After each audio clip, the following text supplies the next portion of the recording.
Breaking news చూస్తున్నాము. హైదరాబాద్లో school బాలికల మీద ఒక ఘోరం జరిగింది. విద్యార్థుల్ని కామాంధులు టార్గెట్ చేశారు. టూర్ పేరుతో యాదగిరి గుట్టకు తీసుకెళ్లి దారుణం చేశారు. లాడ్జిలో ముగ్గురు బాలికలపై అత్యాచారానికి పాల్పడ్డారు. మరోవైపు నగరంలో బాలికలపై మిస్సింగ్ కేసు నమోదైంది. బాలికలు ఫోన్ చేయడంతో మొత్తం విషయం బయటకు వచ్చింది. ముగ్గురు వ్యక్తులతో పాటు లాడ్జ్ వ్యక్తిని కూడా అరెస్టు చేశారు. ఈ మధ్యకాలంలో మనం చూస్తూ ఉన్నాం, చిన్నపిల్లల మీద అత్యాచారాలు పెరిగిపోతూ ఆందోళన కలిగిస్తున్న విషయంగా మారిపోయింది. ఈ పైశాచికానికి వయసు తేడా లేదు. కనీసం 9-10 ఏళ్లు నిండని పసి వాళ్ళ నుంచి టీనేజ్ అమ్మాయిల వరకు చాలామంది అఘాయిత్యాలకు బలవుతున్నారు.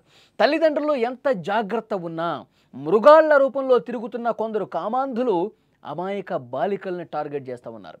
అలాంటి దారుణం హైదరాబాద్లో జరిగింది. స్కూల్కి వెళ్ళిన ముగ్గురు 9వ తరగతి బాలికలను నమ్మించి మాయమాటలు చెప్పి తీసుకెళ్లి అత్యాచారానికి పాల్పడ్డారు ముగ్గురు వ్యక్తులు. ఎంత దుర్మార్గమైనటువంటి మనస్తత్వం చూడండి. అల్వాల్ పోలీస్ స్టేషన్ పరిధికి చెందినటువంటి ముగ్గురు 9వ తరగతి బాలికలు 20వ తారీఖున స్కూల్లో బతుకమ్మ వేడుకలు ఉన్నాయని చెప్పి ఇంటి నుంచి బయటకు వచ్చారు. అయితే అక్కడ వీళ్ళకి ఒక కాంట్రాక్ట్ ఉద్యోగిగా పనిచేస్తున్నటువంటి 19 సంవత్సరాలే, వాడికి 19 ఏళ్ల గండికోట మధు పరిచయం అయ్యాడు. బాలికలతో మాట కలిపాడు, వాళ్ళతో నమ్మకంగా మాట్లాడాడు. ఆ తర్వాత వాడి ఫ్రెండ్స్ ఉంటారు కదా, 22 ఏళ్ల వంశీ అరవింద్, 21 ఏళ్ల ఈసం నీరజు, వాళ్ళిద్దరిని పిలిచాడు. వాళ్ళందరూ కలిసి ముందుగా ఒక హోటల్లో భోజనం చేశారు. అప్పటికప్పుడే పరిచయం ఏర్పడింది. ఒకడు లైట్గా తెలుసు, అప్పుడప్పుడు కనిపించేవాడు, మాట్లాడాడు. సో వాడు తెలుసు కదా అని చెప్పి వాడు ఇంకొక ఇద్దరిని వేసుకొచ్చి మాటలు కలిపి మనం హోటల్కి వెళ్దాం, భోజనం చేద్దాం మాట్లాడుకున్నారు. యువకుల మాటలు నమ్మారు. ఆ బాలికలు మాయ మాటలకి నమ్మేసి వాళ్ళ మీద నమ్మకం పెంచుకుని వాళ్ళతో కలిసి భోజనం చేశారు. ఇదే అదునుగా భావించినటువంటి వాళ్ళు ఔటింగ్కు వెళదామని కూడా మాయమాటలు చెప్పి నమ్మించారు. మనం ఔటింగ్కి వెళ్దాం, సరదాగా ఒకరోజు ఉండొద్దాం అని చెప్పారు. బస్సులో యాదగిరి గుట్టకి తీసుకెళ్లారు.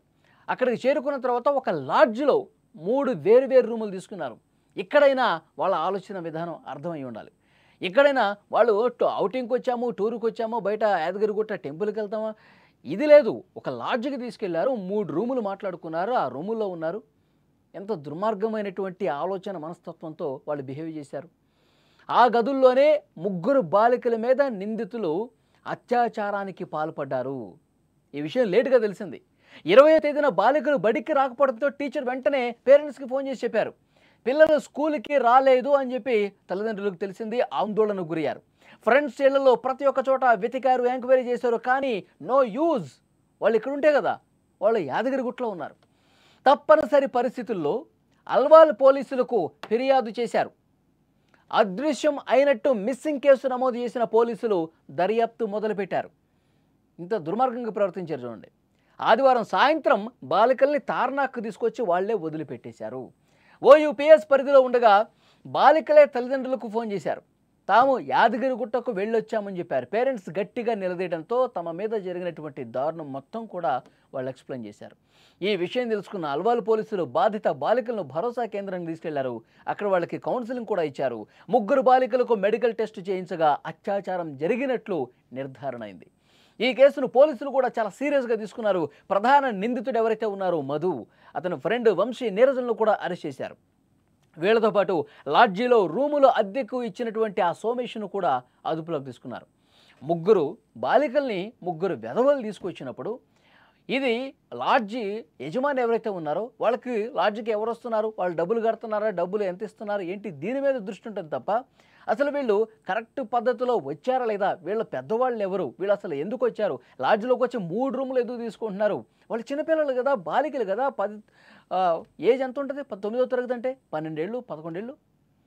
అలాంటి బాలికల్ని తీసుకొచ్చినటువంటి ఆ ముగ్గురు లాడ్జ్కి వచ్చినప్పుడు వెంటనే ఇన్ఫర్మేషన్, ఎవరు మీ పేరెంట్స్, మీరు ఎక్కడి నుంచి వచ్చారు, ఏ స్కూల్ మీది, ఇవన్నీ కూడా ఆరా తీయాల్సినటువంటి అవసరం ఉంది. వెంటనే వాళ్ళ పెద్దలకి సమాచారం ఇవ్వాల్సినటువంటి అవసరం ఉంది. ఈ విధంగా వచ్చారు, మీకు తెలిసే వచ్చారా, మీకు చెప్పు వచ్చారా, ఇవన్నీ అడగాలి కదా. ఏమీ లేకుండా ఆ లాడ్జ్ యజమాని కూడా నిర్లక్ష్యం, అందులో ఉన్నటువంటి సిబ్బంది కూడా నిర్లక్ష్యం వ్యవహరించినటువంటి పరిస్థితి ఉంది. పోలీసులు అదే భావించారో అతని మీద కూడా కేసు నమోదు చేసినటువంటి పరిస్థితి ఉంది. ఎంత దుర్మార్గం చూడండి. అంటే హైదరాబాద్లో అత్యాచారాలు నిత్యకృత్యమైపోతున్నాయి. అలాంటి మనస్తత్వం కలిగిన మనుషులు ఎక్కువైపోతూ ఉన్నారు. సో ఫ్రెండ్ అని చెప్పి నమ్మిన పాపానికి మనం ఔటింగ్‌కి పోదాం. అక్కడ వ్యూ బావుంటుంది. అక్కడ మనం ఎంజాయ్ చేయొచ్చు. అక్కడ మనకి ఫుడ్ బావుంటుంది. అక్కడ లాడ్జీ బావుంటుంది. ఆ తర్వాత మనం హ్యాపీగా ఒక టూర్ వేద్దాం. ఇలా మాయ మాటలు చెప్పి నమ్మించి, ఆశ చూపించి, బస్సు ఎక్కించి యాదగిరిగుట్టకు తీసుకెళ్ళి, లాడ్జికి తీసుకెళ్ళి ఇంత దారుణం చేశారా? వీళ్ళని ఏం చేస్తే కరెక్ట్ అండి? ఇంత దుర్మార్గమైనటువంటి మనస్తత్వం కలిగినోళ్ళను, ఇలాంటి సైకో వెధవలు, ఇలాంటి కామాంధుల్ని ఏం చేస్తే కరెక్టు? మొన్న చూడలేదా మనం? కిస్మత్పూర్ బ్రిడ్జి దగ్గర ఆ బ్రిడ్జి కిందన పొదల్లో పడేసి పాపం ఆ 25-30 సంవత్సరాలు ఉంటాయి ఆ అమ్మాయికి. చాలా దారుణంగా రేప్ చేసి చంపేశారు. ప్రైవేట్ పర్స్ మీద కూడా విపరీతంగా దాడి చేశారు. కర్రలతో కొట్టారు. ఇంత దుర్మార్గంగా ప్రవర్తించారు. హైదరాబాద్‌లో జరిగింది. అంతకుముందు దిశ ఘటన జరిగింది. బాలికల మీద, అమ్మాయిల మీద ఇలాంటి దాడులు విపరీతంగా జరిగిపోతున్నాయి. సైకో వెధవలు ఎక్కువైపోతూ ఉన్నారు. వాళ్ళలో అసలు భయం లేకుండా పోయింది. ఇక్కడ ఈ కేసులో వీళ్ళకి భయం ఉందా? ఆ ముగ్గురు ఫ్రెండ్స్ కలిసి ఆ బాలికల్ని ఎంత ఈజీగా తీసుకెళ్ళిపోయారు. ఆ బాలికలు కూడా వాళ్ళకి ఆలోచన శక్తి లేదు. మనకేదో వాళ్ళేదో బాగుందంటే వాళ్ళు చిన్నపిల్లలు కదా, నమ్మేస్తారు. చెడు సావాసాలు చేస్తే పరిస్థితి ఎంత దారుణంగా ఉంటుందో మనకు అర్థం. దాని పర్యవసనాలు ఏ విధంగా ఉంటాయో అర్థమవుతుంది. తల్లిదండ్రులు కూడా ఆలోచించాలి. మన పిల్లల ఆలోచన విధానం ఏ విధంగా ఉంది, వాళ్ళు ప్రతిక్షణం ఏ దారిన పోతూ ఉన్నారు, ఏ ఆలోచన చేస్తూ ఉన్నారు, వాళ్ళ మానసిక స్థితి ఏ విధంగా ఉంది. తల్లిదండ్రులు పిల్లల్ని ఒక కంట కనిపెడుతూ ఉండాలి. తల్లిదండ్రుల బాధ్యత ఉంది. ఇవన్నీ సరిచేసుకోవాల్సినటువంటి అంశాలే.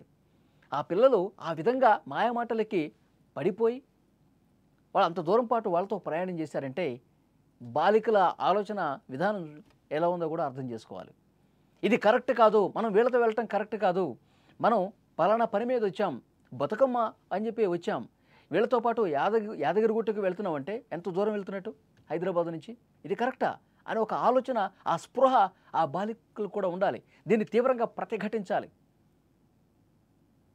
డెఫినెట్గా ఇవన్నీ కూడా ఎడ్యుకేషన్లో భాగంగా ఉండాల్సిన అవసరం ఉందండి. మన ఆలోచన విధానం ఏ విధంగా ఉండాలి, మనం ఎవరితో సావాసం చేయాలి, ఎవరితో ఎంతవరకు మాట్లాడాలి. మనం స్కూల్కి వెళ్తున్న దగ్గర నుంచి టీచర్స్ అన్నీ కూడా ఈ సిలబస్ల మీద ఫోకస్ చేస్తారు కానీ కమ్యూనికేషన్స్, మన జీవన విధానంలో ఎలాంటి మార్పులు ఉండాలి, ఎవడి మనస్తత్వం ఏ విధంగా ఉంటుంది, మనం ఎలా క్యాలిక్యులేట్ చేసుకోగలగాలి, ఇవన్నీ కూడా నేర్పించాల్సినటువంటి అవసరం ఉంది.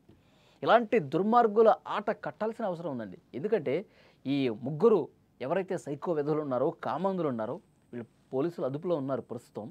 వీళ్ళకి సరైనటువంటి శిక్షలు వేయాల్సినటువంటి అవసరం కూడా ఉంది. అక్కడికి తీసుకుపోయి మాయమాటలు చెప్పి అత్యాచారం చేశారంటే వీళ్ళకి అసలు కొంచెమన్నా భయం ఉందా? ఇలాంటివి నిత్యం జరుగుతున్నాయంటే దాని అర్థం ఏంటి? భయం లేదు. పోలీసులు అరెస్ట్ చేసినా మనకేమవుతుంది, 3 నెలల్లో మళ్ళీ తిరిగి వచ్చేస్తాం, మరొకసారి ఇంకొంతమందిని మనం అత్యాచారం చేసేస్తాం.